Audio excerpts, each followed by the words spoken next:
Sobat era sekalian, apapun itu, yang paling penting adalah sarana demokratis untuk menyampaikan aspirasi ini jangan dibungkam. Satu, dari sisi the state, dari sisi negara. Negara justru memberikan keleluasaan, pengamanan, sarana agar penyampaian aspirasi ini berlangsung secara tertib.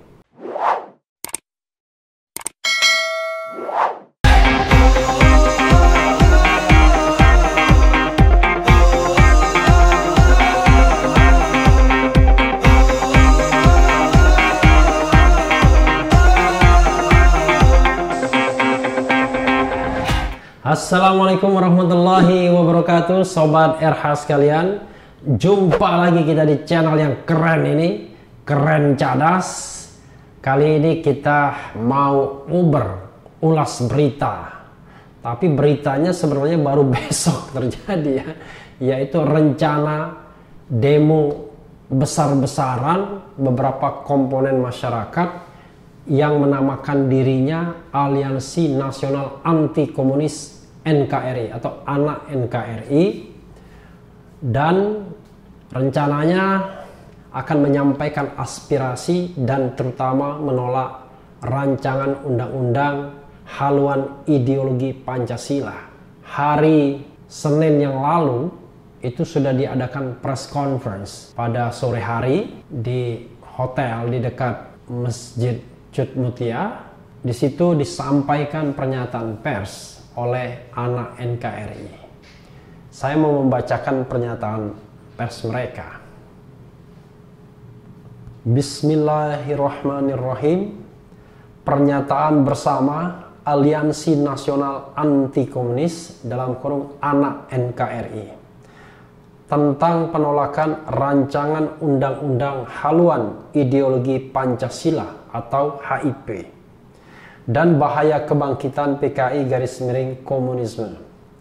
Mencermati perkembangan kehidupan beragama, berbangsa dan bernegara, setelah mempelajari dengan seksama rancangan undang-undang haluan ideologi Pancasila dalam kurung HIP dan perkembangan yang terjadi terkait rancangan undang-undang tersebut, dengan berharap rahmat dan ridho Allah yang Maha Esa, kami yang tergabung dalam Aliansi Nasional Anti Komunis dalam kurung Anak NKRI menyatakan: 1. Menolak rancangan undang-undang HIP dan mendesak pimpinan dan seluruh fraksi di DPR RI menghentikan pembahasannya menjadi undang-undang, serta mendesak pimpinan DPR RI mengeluarkan RUU HIP dari Prolegnas, Program Legislasi Nasional. 2. Mendukung penuh dan siap mengawal maklumat Dewan Pimpinan Pusat Majelis Ulama Indonesia dalam kurung MUI dan Dewan Pimpinan MUI Provinsi se-Indonesia yang antara lain menolak rancangan undang-undang HIP. 3. Mendesak aparat penegak hukum untuk mengusut tuntas inisiator, luar biasa ya, dan konseptor RUU HIP, serta memproses secara hukum pidana pihak-pihak yang berupaya mengganti Pancasila sebagai dasar negara dengan Trisila dan Ekasila. Mendesak aparat penegak hukum untuk menegakkan dan melaksanakan 4. Mendesak aparat penegak hukum untuk menegakkan dan melaksanakan Undang-Undang Nomor 27 Tahun 1999 tentang perubahan Kitab Undang-Undang Hukum Pidana dalam kurung KUHP yang berkaitan dengan kejahatan terhadap keamanan negara, khususnya pasal 107A, 107B, 107C, 107D, dan 107E terhadap oknum-oknum pelaku makar terhadap Pancasila. Rupanya makar pun bisa terhadap Pancasila juga ya, tidak hanya terhadap NKRI. 5. Selain Undang-Undang Nomor 2 Tahun 2008 tentang partai politik, 5. Sesuai Undang-Undang Nomor 2 Tahun 2008 tentang partai politik pasal 40 dan pasal 41 tentang partai politik, Jungto Undang-Undang Nomor 2 Tahun 2011 mendesak Mahkamah Konstitusi untuk memeriksa dan memutuskan permohonan pembubaran partai politik yang menjadi inisiator dan konseptor RUU HIP karena terbukti melakukan kegiatan yang bertentangan dengan Undang-Undang Dasar 1945 dan peraturan perundang-undangan, dan atau melakukan kegiatan yang membahayakan keutuhan dan keselamatan NKRI, sekaligus membatalkan ketentuan hanya pemerintah yang boleh mengajukan permohonan pembubaran partai politik. Wah, luar biasa ya. Poin 5. 6. Mendesak DPR agar sesuai Undang-Undang Dasar 1945 mendorong MK melakukan sidang pemberhentian presiden dan MPR segera menggelar sidang istimewa apabila Presiden Joko Widodo memberi peluang atau akan mengubah Pancasila menjadi Trisila dan Ekasila serta membangun kerjasama dengan Partai Komunis Cina. Luar biasa ya. 7. Menolak kriminalisasi dan perlakuan yang tidak adil oleh aparat hukum terhadap para ulama dan tokoh masyarakat yang berseberangan dan menyampaikan saran serta kritik terhadap penguasa. 8. Menyerukan para tokoh agama, tokoh masyarakat, aktivis yang setia pada NKRI dan seluruh elemen masyarakat untuk mewaspadai dan melawan gerakan komunis gaya baru yang berusaha bangkit baik dalam kehidupan bermasyarakat maupun melalui jalur kekuasaan. Demikian pernyataan bersama ini kami sampaikan untuk menjadi perhatian kita bersama.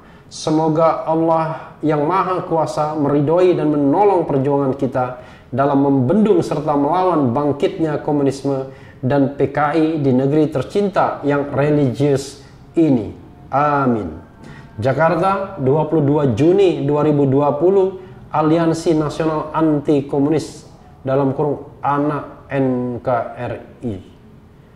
Luar biasa ya. Jadi itulah Sobat RH sekalian, pernyataan pers atau press release yang dikeluarkan oleh anak NKRI. Sekali lagi, anak NKRI itu adalah Aliansi Nasional Anti Komunis NKRI. Dan saya kebetulan juga hadir di dalam press conference tersebut karena diundang dan untuk melihat juga sekalian memahami dinamika lapangan. Memang hadir tokoh-tokoh Islam di dalam press conference tersebut, seperti misalnya dari FPI, Front Pembela Islam ya. Kemudian juga ada dari PA 212 yaitu Persaudaraan Alumni 212. Kemudian ada juga dari GNPF, Gerakan Nasional Pengawal Fatwa Ulama, dan ada dari organisasi-organisasi lainnya. Cukup banyak juga. Saya pun sempat khawatir, wah ini di tengah COVID-19 ini berjubel orang datang, nanti bagaimana protokol COVID-19-nya. Apalagi wartawan juga ketika press conference juga banyak yang datang. Tapi memang ini kan aspirasi ya. Dan kalau kita lihat memang aspirasinya tidak hanya satu, banyak aspirasinya. Jadi kalau kita garis bawahi, underline ya, aspirasinya itu bisa 5 ya, sesuai dengan poinnya memang banyak, tapi aspirasinya itu pertama adalah mencabut atau menghentikan pembahasan rancangan undang-undang HIP ya, RUU HIP HIP kata Bapak Ridwan Saidi ya, ada grup HIP HIP katanya. Nah ini sebenarnya kalau kita pakai pendapat umum para ahli, memang banyak ahli yang sudah menolak. Tidak hanya ahli, tapi juga pemuka-pemuka agama, terutama agama Islam tentunya, yang menolak adanya rancangan undang-undang HIP ini karena dikhawatirkan materinya itu justru akan menyebabkan Pancasila itu sendiri bisa berubah. Jadi dari Pancasila bisa terjadi pemerasan menjadi Trisila, bisa diperas lagi menjadi Ekasila. Bagi kelompok Islam dikhawatirkan menghilangkan nilai ketuhanan. Padahal nilai ketuhanan itulah nilai yang prinsip di dalam Pancasila bagi kelompok agama. Lalu kemudian bagi para pakar hukum, undang-undang tentang haluan ideologi Pancasila ini tidak sesuai dengan disiplin hukum yang dipelajari. Di mana kita tahu bahwa yang namanya Pancasila adalah sumber dari segala sumber hukum. Pancasila itu mengilhami, mendasari pembentukan hukum yang ada karena sumber dari segala sumber hukum. Jadi sangat aneh kalau Pancasila kemudian dibuatkan interpretasinya di dalam undang-undang yang secara hierarki perundang-undangan Itu safnya hanya pada saf ketiga setelah Undang-Undang Dasar, TAP MPR barulah undang-undang. Coba bayangkan kalau seandainya nanti ada orang yang mereview, melakukan judicial review terhadap Undang-Undang HIP ini karena dianggap bertentangan dengan Undang-Undang Dasar 1945. Jadi sangat aneh sekali.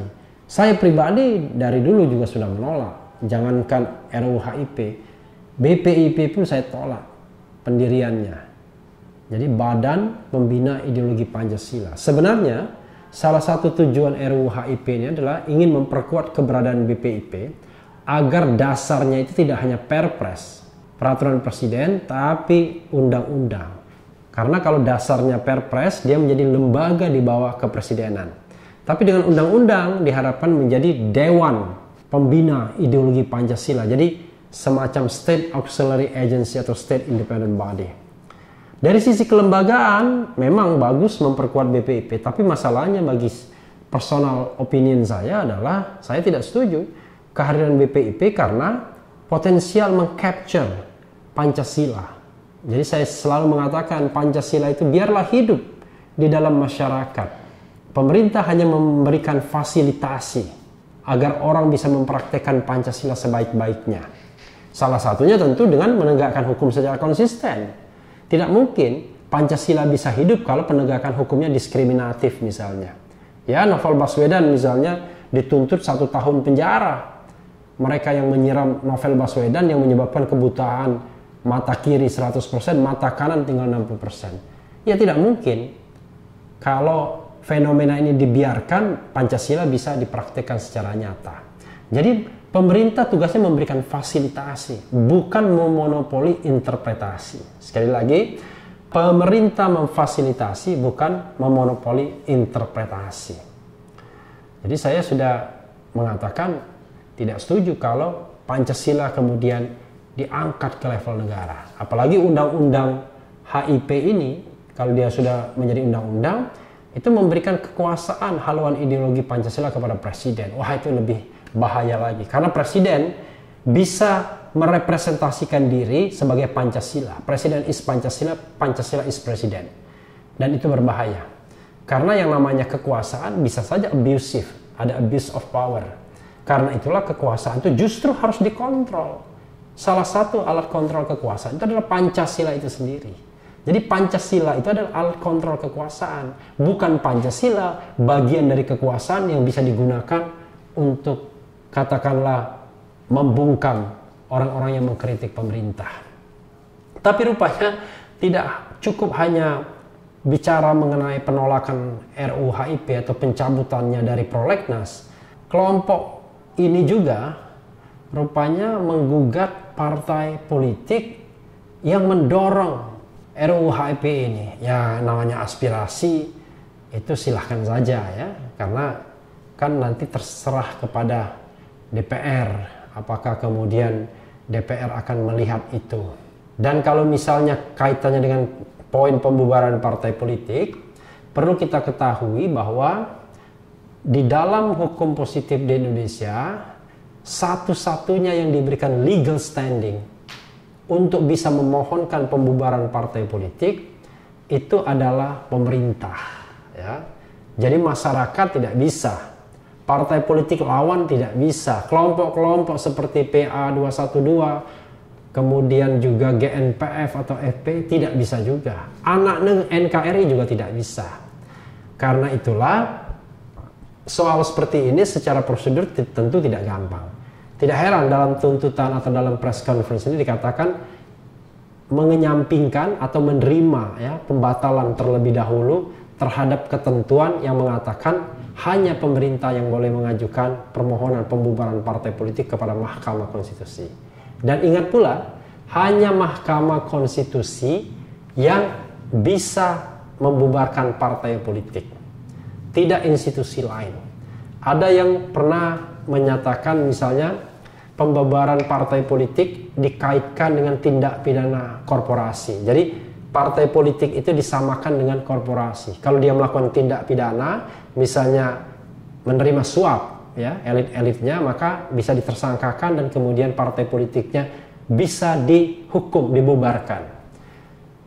Saya termasuk orang yang kalau disodorkan pendapat ini 50-50. Maksud saya 50-50 itu begini. Kalau partai politik itu dibubarkan secara permanen, saya mengatakan absolutely itu adalah kewenangan Mahkamah Konstitusi. Tapi kalau di-ban, misalnya tidak ikut pemilu 1 kali, 2 kali karena misalnya melakukan kejahatan, melakukan kegiatan-kegiatan yang bisa dikatakan sebagai tindak pidana, maka saya masih menganggap bahwa pengadilan biasa masih bisa melakukan hukuman, misalnya banning 1 kali pemilu, 2 kali pemilu, dan lain sebagainya. Jadi memang harus kita kaji secara lebih komprehensif. Tapi kalau membubarkan secara permanen, itu by constitution adalah hak Mahkamah Konstitusi. Rupanya tidak hanya tuntutan itu, kelompok ini juga menuntut sebenarnya the trial of impeachment. Jadi pemberhentian presiden dan wakil presiden. Saya katakan, sepanjang itu aspirasi dan itu dilakukan secara konstitusional, secara prosedural, tidak ada masalah. Karena memang konstitusi kita menyediakan pasal 7A, 7B, 7C yang berkaitan dengan pemberhentian presiden dan atau wakil presiden, atau pemakzulan atau impeachment. Tidak tabu membicarakan itu. Tapi persoalannya, Sobat Era sekalian, apakah dalam konteks RUU HIP ini sudah terpenuhi atau tidak sebuah kesalahan yang bisa berakibat pada impeachment, pemakzulan atau pemberhentian presiden dan atau wakil presiden. Kita tahu dan berulang-ulang saya katakan, pemberhentian presiden dan atau wakil presiden itu haruslah pertama karena melakukan pelanggaran hukum berat berupa pengkhianatan terhadap negara, ya, kemudian suap, korupsi, dan tindak pidana berat lainnya, atau melakukan perbuatan tercela, atau dia tidak lagi memenuhi syarat sebagai presiden dan atau wakil presiden. Syaratnya 3 saja menurut konstitusi, yaitu 1, warga negara Indonesia dan tidak pernah menjadi warga negara asing karena kehendaknya sendiri. 2, tidak pernah berkhianat terhadap negara. 3, mampu secara jasmani dan rohani menjadi presiden dan atau wakil presiden. Nah, ke dalam 3 grouping atau kelompok itulah sebenarnya dalil untuk memberhentikan presiden bisa diajukan. Saya tidak mau menjawab apakah kemudian dengan adanya RUU HIP ini kemudian presiden melakukan kesalahan. Nanti biarlah DPR yang akan mengolah itu semua. Walaupun secara politik tentu tidak gampang.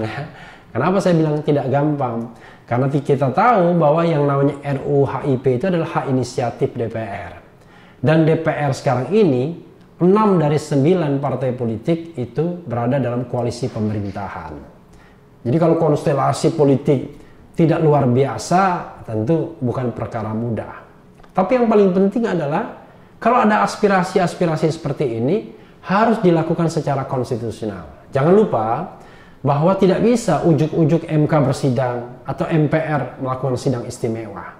Jadi stepnya adalah ke DPR dulu. DPR kemudian mungkin melakukan kajian tim kecil terdiri dari wakil-wakil fraksi. Itu pun kalau ada yang mau mengajukan pembentukan misalnya penggunaan hak angket misalnya. Lalu kemudian dari angket diadakan panitia angket melakukan penyelidikan, lalu kemudian memberikan kesimpulan, diterima sidang paripurna dengan quorum tertentu, lalu kemudian dilanjutkan pada hak menyatakan pendapat bahwa presiden dan atau wakil presiden sudah melanggar hukum misalnya, melakukan perbuatan tercela.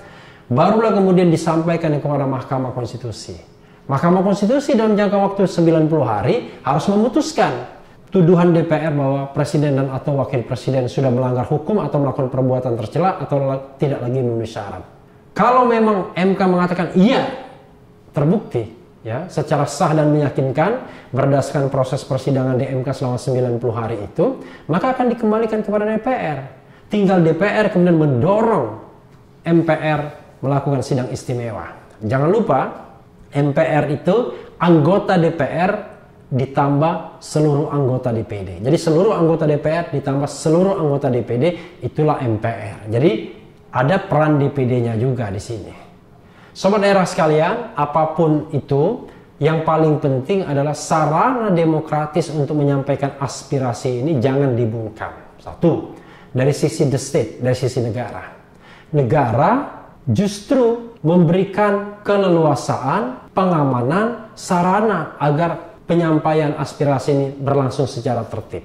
Satu pihak. Tapi pihak lain, mereka yang melakukan unjuk rasa atau demonstrasi, itu tentu harus mengikuti ketentuan perundang-undangan yang berlaku. Ya, tentu mulai dari pemberitahuan, kemudian juga jangan lupa ini COVID-19 sekarang ini. Jangan sampai habis demo justru nanti terkena COVID di mana-mana. Jadi protokol COVID-19 harus diikuti, menggunakan masker, jaga jarak, ya kan, membawa hand sanitizer atau bahkan sabun untuk mencuci tangan dan lain sebagainya. Jadi pengunjuk rasa bisa melindungi dirinya, bisa dilindungi juga oleh aparat keamanan, tetapi yang juga penting adalah mereka tidak boleh melanggar hukum. Apa saja? Misalnya bakar-bakar, ya kan, terutama bakar-bakar ban, lalu kemudian mematahkan pagar dan lain sebagainya. Sebelum membuat video ini saya WhatsApp Ketua GNPF Ulama Ustadz Yusuf Muhammad Martah. Saya tanya berapa kira-kira jumlah yang akan datang besok. Dan jangan lupa demonya itu pukul 13.00, bukan demo masak ya. Tapi demonstrasi untuk menyampaikan aspirasi yang sudah saya bacakan tadi. Dia mengatakan kira-kira 2.000 orang mungkin, tidak bisa diprediksi, tapi aspirasi tinggi. Nah, beberapa spanduk, apa istilahnya, pamflet, itu juga sudah di-share di media sosial dan Sobat RH bisa melihat pamflet-pamflet itu karena juga disertakan di video ini. Tetapi yang paling penting adalah tetap jaga keamanan, tetap jaga kenyamanan, dan prosedur konstitusionalitas harus tetap dijaga. Baik oleh negara, kekuasaan, maupun dari society yang melakukan unjuk rasa untuk menyampaikan pendapat atau menyalurkan aspirasi. Sobat era sekalian, itu Uber kali ini mengenai demonstrasi yang akan terjadi hari Rabu hari ini, karena videonya akan muncul hari ini walaupun membuatnya kemarin. Jadi saya katakan hari ini ya. Dan yang penting adalah tetap di channel ini, karena di channel ini Anda akan dirayu, ditipu, dibaperin, dicecar, diuber pula di jalur khusus. Karena channel ini adalah channel yang mengancam, memeras dan membenci. Jangan lupa subscribe, like, comment, and share. Ciao.